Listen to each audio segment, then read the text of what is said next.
varón esforzado y valiente. Jueces capítulo 6. Algunos conocen la anécdota de que cuando estaba por nacer Santi, se congregaba en nuestra iglesia una hermana que ya partió la presencia del Señor y que era enfermera. Ella se llamaba Karen Pajés. Y como Estelita tenía presión alta y ya sabía que le iban a hacer la cesárea tal día, tan amorosa que era Karen, se quedó a dormir en casa y para cuidarla, tomarle la presión a cada rato y qué sé yo. Estelita había tenido presión en los dos embarazos. Así que con toda la revolución de lo que significaba, ya sabíamos que venía, estaba programada la cesárea. Ella durmió en casa y ese día, cuando nos levantamos, me dijo, así, yo estaba muy nervioso. Y como puede estar nervioso Mauro. No sé, Mauro, ¿sos de lo que se pone nervioso cuando va a ser padre? Porque yo cuando nacieron los Messi, dicen que me fui y me pegué una ducha. Cuando me dijeron que había que ir a la clínica, fui y me bañé. O sea, yo tenía todo el tiempo del mundo, no me importaba nada. No parecía estar muy nervioso.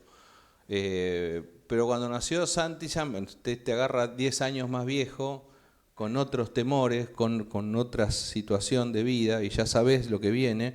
Y se ve que me vio con cara de pánico y me dijo: Jehová está contigo, varón esforzado y valiente.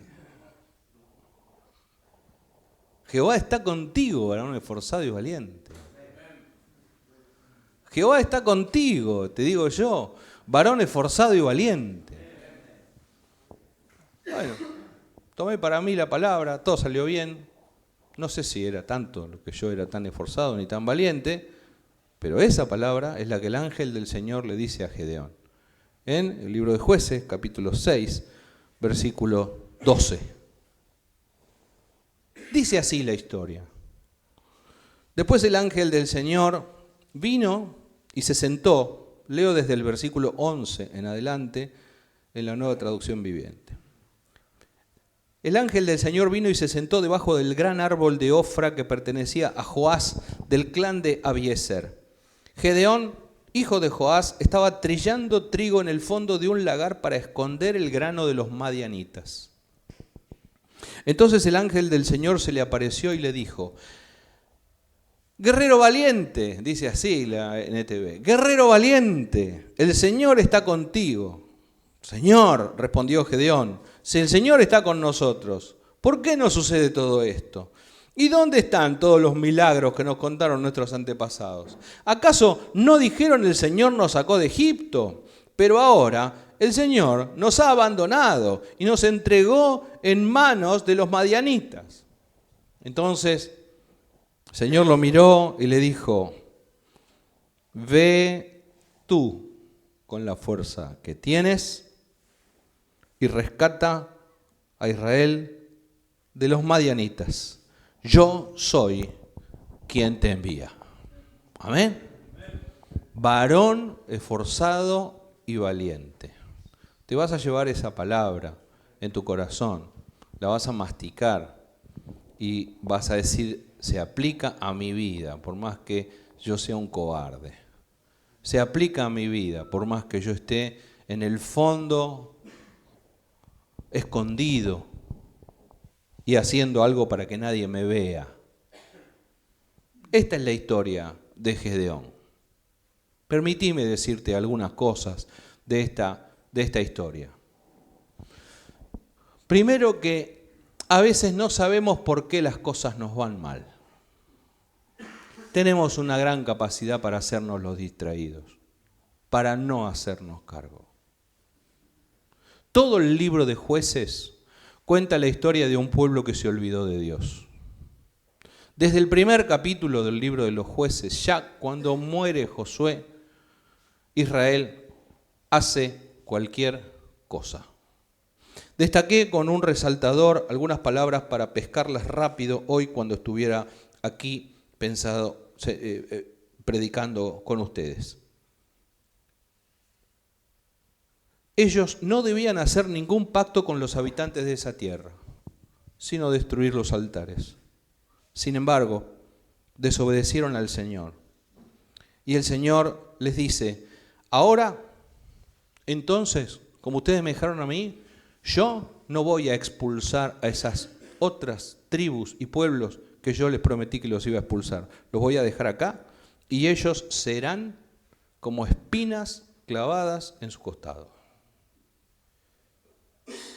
No hagas enojar a Dios y no convivas con el pecado, porque el pecado con el que vos querés convivir es esto, que te molesta acá y vos no sabés qué es. Y vas al médico y tomás 4 calmantes y haces consulta con el psiquiatra y con el psicólogo y te haces el distraído y no sabés qué es. Che, ¿qué será? ¿Qué habrá sido? ¿Vos querés saber qué es? ¿La espina que tenés clavada en el costado? Murieron todos los de esa generación. Creció otra generación que no conocía a Dios, dice 2:10 de Jueces, y no recordaba a Jehová. Los israelitas hicieron lo malo. Los israelitas hicieron lo malo. Los israelitas hicieron lo malo, se repite 1, 2, 3, 4 veces antes de que aparezca Gedeón en el camino. Abandonaron al Señor, dice la palabra de Dios. Los israelitas provocaron el enojo del Señor. Y cuando llega el ángel, dice, pero no sé, ¿por qué será que nos va tan mal? ¿Cómo será que estamos en esta catástrofe? Es culpa de Dios, dice el cara dura, que no se hace cargo de la espina que tiene clavada en el costado porque ellos no fueron capaces. Porque al morir cada juez, que eran los gobernantes de la época, dice Jueces 2:19, la gente no solo volvía a sus prácticas corruptas, sino que lo hacía cada vez peor que sus antepasados. Ese era el pueblo de Israel, al que Dios le había dado la espalda. Israel no hacía caso a Dios, dice, sino que se prostituyó rindiendo culto a otros dioses. Entonces, como hicieron lo malo, les vino lo malo. Cuando arranca el capítulo 6 de Gedeón, de Jueces, la palabra de Dios dice que los israelitas hicieron lo malo delante de Dios y que Dios los entregó 7 años a los madianitas. Ya venían mal, pero ahora fueron 7 años de malaria. 7 años de dominación de un pueblo cruel que eran como langosta. Entraban, saqueaban, se llevaban todo. Los israelitas hicieron escondites en los montes, en las cuevas y en lugares fortificados. Cada vez que ellos sembraban, venían los saqueadores de Madián y de Amalek y del pueblo del oriente, atacaban a Israel, acampaban en territorios, se acampaban, se llevaban todo, las ovejas, las cabras, el ganado y los burros. ¿Vos conocés a alguien que te afana las ovejas, el ganado? ¿No sabés cómo sembrás y cuando vas al día siguiente no hay nadie? Presta atención, porque tenemos una gran capacidad para hacer como Jonás, que no se hizo cargo, tomó el barco para el otro lado y resulta que el problema del barco era él, ¿no? Y tuvieron que venir los marineros y dicen, pero acá parece que el problema sos vos. Lo tiraron a Jonás del barco y la tormenta se calmó. O sea, alguien se tiene que hacer cargo de que lo que está sucediendo sucede por algo. Las multitudes eran como una plaga de langostas, llegaban en manadas de camellos, imposible de contar, y no se iban hasta que la tierra quedaba desolada. Así, Israel se moría de hambre. Israel se moría de hambre y los israelitas otra vez, una y otra vez, clamaron al Señor en busca de ayuda. Cuando el ángel del Señor viene, Gedeón está escondido, dice la palabra. En un lagar, ¿sabés lo que es un lagar? Un lagar era un lugar donde se pisaba la uva para hacer vino. En un lugar así, al fondo de un galpón, me lo imagino, escondido, trillando el trigo para que no le roben el trigo. Gedeón estaba ocupado, con miedo, y en que no le roben el trigo. Estaba haciendo una tarea doméstica. Estaba tratando de ganarse el pan. Estaba jugando a la defensiva.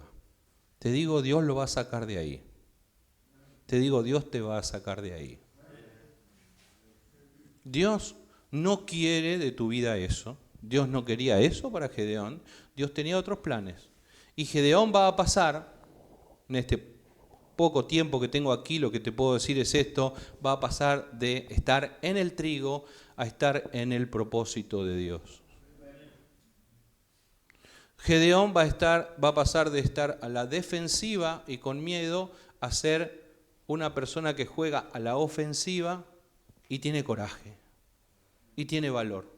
Y ese cambio lo hizo el Señor por el poder de su Espíritu que descendió sobre la vida de Gedeón. Gedeón recibe esta palabra de parte del Señor. Varón esforzado y valiente. Cuando él era un tipo temeroso, que estaba escondido. ¿Sabes por qué Dios dice esto? Porque te lo voy a decir una vez más, Dios es el que llama a las cosas que no son como si fuesen. Dios dice de nosotros cosas que ni nosotros mismos nos creemos. Dios dice de nosotros cosas que van a suceder después, las dice antes, obviamente, van a suceder después. Dice características de tu propia personalidad que vos decís, ¿de quién estarán hablando? Debe estar hablando de otro. No, Dios está hablando de vos. ¿Por qué? Porque Dios es el que llama a las cosas que no son como si fuesen. Ese es Dios.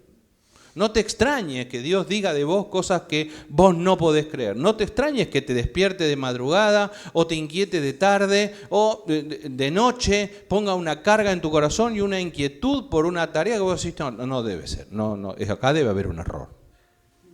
Gedeón tiene que haber pensado eso. No sé de quién habla, no sé si hay alguien más acá en el lagar a quien se refiere esta expresión, esforzado y valiente. Guerrero, valiente, a un tipo que lo único que trataba de hacer era trillar trigo en el fondo de un lagar para esconderlo de los madianitas. Muchos hombres viven así, a escondidas, en el fondo, tratando de que no les robe, tratando de no perder. Les hablo de fútbol, todo el mundo sabe lo que es jugar a no perder, ¿verdad? Sí. 2 líneas de 5, bien armadita, ahí al fondo, y a defender el resultado. ¿Yo a qué juego? A no perder. A que no me roben. A que no me saquen. Pero la cancha tiene 100 metros para que el otro lado. No, yo juego en estos 20 metros. Vos sabés que es peligroso defender ahí. Vos sabés que lo más probable es que pierdas el partido. Vos sabés que Dios no quiera que nos pase en el Mundial esto, de que nos veamos arrinconados, con un hombre menos, con un enemigo poderoso que viene, que ataca por todos los costados, que desborda por izquierda y por derecha, que patea centros y toca y entra. No, ¿verdad que no? Se juega de otra manera para ganar. Hay otro arco en el fútbol. Gedeón estaba jugando a la defensiva. Muchos cristianos viven a la defensiva. Yo solo quiero no perder lo que tengo. Yo solo quiero conservar los clientes que tengo hoy. Yo solo quiero no perder más. Ya perdí mucho. Y con una daga aquí abajo, y no sé por qué, sin hacerse cargo de que convive con algo que puede ser la causa de su problema. Ve tú con la fuerza que tienes, yo soy el que te envía, dice Dios. Y vos te podés ir hoy, esta mañana, con esta palabra en tu corazón. Andá vos con la fuerza que te di, dice el Señor. Pasaste al frente, los pastores oraron por vos, tuviste un encuentro con el Señor, fuiste renovado en tus fuerzas. Sin esas fuerzas no vas a poder ir, pero si Dios te renueva las fuerzas, Dios te envía. Andá vos con la fuerza que yo te di. Andá vos, lo vas a poder hacer. Nos lo dice a los pastores, se lo dice a los líderes, lo dice a los obreros. Andá vos, eso que vos decís es imposible hacer. ¿Qué es? Cambiar la estrategia. Cambiar la estrategia. Andá vos con la fuerza que tenés y afrontá la situación. No estés escondido en el fondo de un galpón tratando de guardar 4 granos para subsistir. Dios no se agrada de una persona que juega su vida a la defensiva para no perder lo poco que tiene.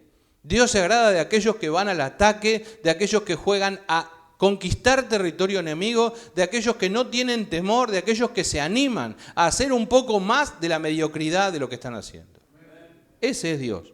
Y Dios lo llama y Dios lo envía. Gedeón entonces le dice a Dios, pero ¿cómo me vas a llamar a mí? Vos sabés que yo soy el peor. Y quiero hablarle aquí a los peores. ¿A cuántos vinieron a este lugar pensando que son los peores de su familia? ¿O los peores de la peor familia de la iglesia? Yo no soy nada, yo no soy nadie, yo no tengo apellido, yo no soy... Dice Gedeón, ¿cómo podré yo rescatar a Israel? Mi clan es el más débil de toda la tribu de Manasés.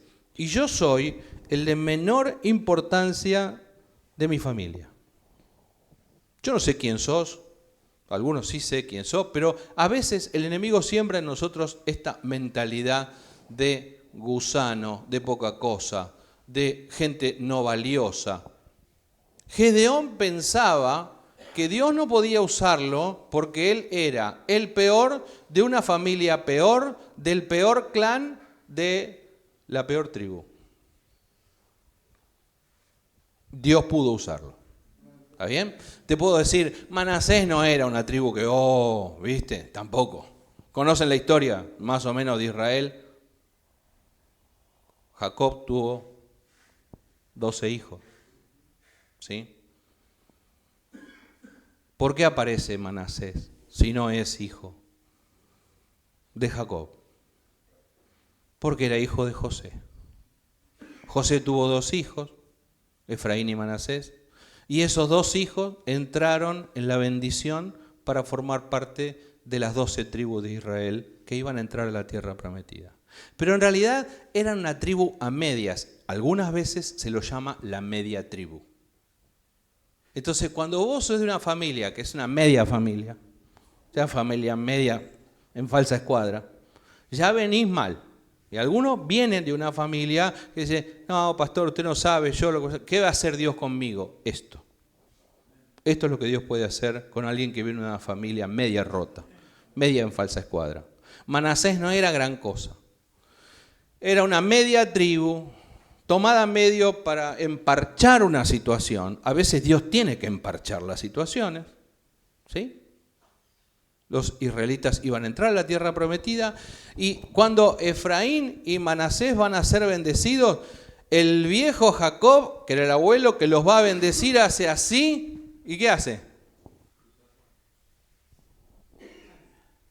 Lo peor. Eras de segunda, pasaste a ser de cuarta. Eras dentro de esos 2 el más grande y el abuelo cambió de mano y le dio la bendición del primogénito a Efraín. Y Manasés, que era el primogénito, quedó como segundo. O sea, entraste de chapa, viste también con el Mundial, entraste por el repechaje, entraste por la ventana, entraste porque desclasificaron a otro equipo. Hay muchas maneras de entrar, así entraron.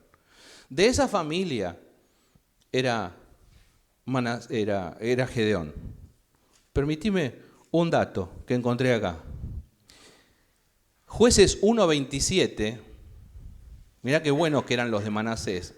La tribu de Manasés no logró expulsar a la gente que vivía en Betzán, Tanak, Dor, Ibleam, Meguido y en todos los asentamientos vecinos, porque los cananeos estaban decididos a quedarse con esa región. La tribu de Manasés eran perdedores. ¿Qué está diciendo Gedeón? Yo soy un perdedor, de una familia de perdedores, de un clan de perdedores, de una tribu de perdedores. Soy el más perdedor de todo. No me podés llamar a mí para ir a ganar. Y Dios elige a ese Gedeón y le dice, como te dice a vos, que tal vez decís, no, yo vengo de una familia disfuncional, no, yo viví con violencia en mi hogar, no, a mí me trataron mal cuando era chico, yo viví una adolescencia muy pobre, yo viví violencia, yo viví exclusión, viví rechazo, viví mal, mi familia no tiene nombre, no sé ni quién es mi padre, me abandonaron, me adoptó otra gente, me pusieron otro nombre, yo no sé ni de dónde nací, ni de dónde vine, no valgo nada. Dios dice, guerrero, esforzado y valiente. Ve tú con la fuerza que te doy, con la fuerza que te di, y rescatarás a los madianitas y los vas a vencer a los madianitas como si estuvieras luchando contra un solo hombre. ¿Amén? Bueno, la historia continúa, pero te voy a hacer breve esto. Cuando llega un momento que Gedeón es llamado por Dios, de tal manera pone a prueba a Dios, a ver si Dios era verdaderamente Dios, y Dios se manifiesta de una manera tal que Gedeón dice, wow, tiene temor de Dios, le agarra un profundo temor de Dios, y dice, me voy a morir, y Dios le dice, no te vas a morir, yo te voy a usar. ¿Está bien? ¿Vos sos los que tienen miedo de Dios? Una cosa es tener miedo de Dios, otra cosa es tener temor de Dios. No le tengas miedo a Dios, Dios no te va a matar. Tenerle temor a Dios, Dios te va a usar. No le tengas miedo a Dios, Dios no te va a matar. La manifestación del poder de Dios no es para muerte, la manifestación del poder de Dios es para usarte. ¿Amén?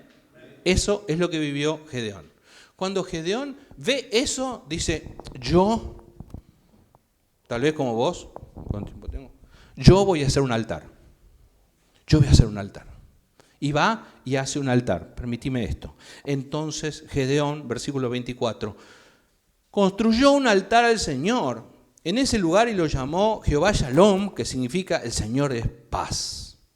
Y ese altar sigue en pie hasta hoy. Y buenísimo, ¿verdad? Lo de Gedeón. Armó un altar, edificó un altar. ¿Está mal? ¿Vos le dirías que está mal? No está mal. Te quedarías en paz. Ya está. Estoy hecho. Dios a un corazón que busca, lo va a buscar de vuelta a la noche. Y le golpea la puerta, dice Daniel. Yo estoy a la puerta y llamo. Hola. Dice, esa noche el Señor le dijo a Gedeón, toma el segundo toro del rebaño de tu padre, el que tiene 7 años. Agárrate, Catalina. Derriba el altar que tu padre levantó a Baal y corta el poste de la diosa Acera que está junto al altar. Después construye un altar al Señor tu Dios en el santuario de esta misma cima, colocando cada piedra con cuidado. Sacrifica el toro como ofrenda quemada sobre el altar y usa como leña el poste dedicado a la diosa Acera que cortaste. No alcanza con hacer un altar. A veces hay que derribar altares. Te lo digo en el nombre del Señor. Estamos hablando de tesoros y de otros tesoros, de Dios y de otros dioses. A veces sí incorporamos a Dios a nuestra vida, pero nos olvidamos de derribar otros altares. Y entonces vengo porque cantamos, arranca de mí las religiones, las tradiciones, o las religiones, o otras tradiciones. Acá está presente. El padre de Gedeón era idólatra. El padre de Gedeón tenía un rinconcito, un altarcito al dios Baal y un poste de madera bien alto, pintado, labrado, lustrado, dedicado a la diosa Acera. Dios le dice a Gedeón, la adoración está buena cuando es en secreto, pero llega un momento que se hace pública. Tengo un problema para verte. La adoración que vos me das se va a poner de manifiesto. Mañana la gente de tu pueblo se va a levantar y no va a encontrar el altar de tu viejo. Va a encontrar otro altar hecho por vos. A Dios. A Jehová. Y Gedeón, el cobarde, empieza a ser Gedeón el valiente. no solo eso, le sacrifica un toro al viejo. Un toro que seguro que estaba consagrado para sacrificar en el altar de Baal. Gedeón se lo sacrifica y se lo mata en el altar de Jehová. Amén. No sé a qué aplica, pero algo en tu vida tiene que morir, algo tiene que sacrificar, algo valioso que alguien tiene reservado para otra cosa, vos se lo tenés que dedicar a Dios. ¿Cómo se llama el toro que tenés que sacrificar en el altar de Dios? Ponle el nombre que Dios te dé. Gedeón lo hizo. Dice que lo hizo de noche porque tenía miedo todavía. Hizo todo esto de noche. Yo conozco gente que ha hecho cosas de noche en Ciudadela. Conozco gente que ha derribado un altarcito en una esquina de Ciudadela una noche. Habían hecho un altar pagano. Y cuando se convirtieron fueron con un martillo y una masa, ¿verdad? Y lo derribaron. Y al otro día la gente preguntaba, ¿quién fue? ¿Quién fue? Nadie fue. Pero no estaba más. Acá la diferencia es que al día siguiente alguien descubrió que el altar de Baal estaba derribado y que habían cortado el poste de la diosa Acera que estaba al lado. En su lugar habían construido un nuevo altar. Y sobre este altar estaban los restos del toro que se había sacrificado. Los habitantes se preguntaban, ¿quién hizo todas estas cosas? Y después preguntaban, ¿qué debe ser Gedeón? Y lo fueron a buscar al padre. Y le dijeron, saca a tu hijo de la ciudad. Tendrá que morir por haber destruido el altar de Baal. Y ese día pasa algo maravilloso. El viejo idólatra, que tenía un altarcito a Baal y un postecito a la diosa Acera, saca la cara por su hijo Gedeón y parece que se convierte al Dios Jehová y le dice, de ninguna manera, yo no voy a ir a buscar a mi hijo. ¿Por qué ustedes defienden a Baal? Dice él como si él no lo hubiera hecho hasta 5 minutos antes. ¿Por qué acaso abogarán por él? Todo el que defienda su causa será ejecutado antes del amanecer. Se pone la camiseta. Si de verdad Baal es un dios, dice él que era baalista hasta hace 5 minutos, que se defienda a sí mismo y destruya a él, al que derribó su altar. A partir de entonces a Gedeón lo llamaron Jerobbaal, que significa Baal se defienda a sí mismo, porque él destruyó el altar de Baal. Amado hermano, varón esforzado y valiente. Dios te llama las cosas que no son como si fuesen. Dios te envía con la fuerza que Él te dio para que vayas y salgas de la defensiva para ir a la ofensiva. Dios te llama para que dejes de defender un resultado mezquino, centrado en lo material para entrar en los propósitos de Dios, que significan ir a la ofensiva contra el enemigo y ganar territorio para bendición de otros, para bendición de tu familia y de tu iglesia. Para bendición de muchos lo llamaba Dios a Gedeón. Bendijo a todo Israel. Amén. Cuando esto pasa y nos encontramos con Dios, le queremos edificar un altar a Dios, nos consagramos a Él para adorarlo, pero Dios muchas veces nos dice esto: está bien que edifiques un altar para mí, pero quiero que derribes otros altares. Está bien que me adores, pero yo no convivo con otras adoraciones. Está bien, Dios no es segundo de nada ni de nadie. Dios es el número 1. Está por aquí, varón esforzado y valiente. ¿Qué tengo por acá? Encuentra tesoros ocultos, piratas o buscadores. Varón esforzado y valiente. ¿Qué dice? Varón esforzado y valiente. Amén. Ya hay gente que se lo está llevando. Dios quiere tu corazón. ¿Tenés un altarcito en un rincón para otras cosas? Dios te va a pedir algo. Se agrada de que lo adores a Él. Quiere que rindas otros cultos. Quiere que derribes otros, incluso tradiciones de tus padres. Voy ahí. Termino con eso. Gedeón estaba comprometido por las tradiciones de su viejo. por los cultos y la idolatría de su viejo, por las prácticas ancestrales de sus antepasados, idólatras. Dios te llama a romper con esas tradiciones. Dios te llama a hacer algo público. Vos lo querés hacer en secreto y en privado delante de Dios y decís, Señor, queda entre vos y yo y está buenísimo y nadie se entere y esto es íntimo, lo sabés vos y lo sé yo. Y Dios dice, no, esto va a explotar. Esto va a explotar. Lo que está pasando en tu corazón se va a hacer público. El vecindario se va a enterar. Se tienen que enterar. Y te va a obligar a hacer algunas cosas. A ponerte determinada camiseta, a hacerte determinado peinado, a andar de determinada manera por la vida, que el mundo se va a enterar que cambió tu manera de adorar. Que hay un altar que ya no está y que solo queda un altar. Y es el altar a Dios en tu corazón. Amén. Varón esforzado y valiente. La historia va a continuar, quedará para otro retiro, la continuidad de lo que Dios hizo con Gedeón después, porque Dios lo usó para liberar a su pueblo de los madianitas. Ponete de pie donde estás, decís conmigo, el Señor está conmigo, varón esforzado y valiente. Lo vas a decir una vez más porque está dormido antes de irnos. El Señor está conmigo, varón esforzado y valiente. Ahora escuchá bien esta palabra y dice así: ve tú con la fuerza que yo te di. Ve tú con la fuerza que yo te di y rescata a tu pueblo de los enemigos. Ve tú con la fuerza que yo ya te di y hace algo por tu familia.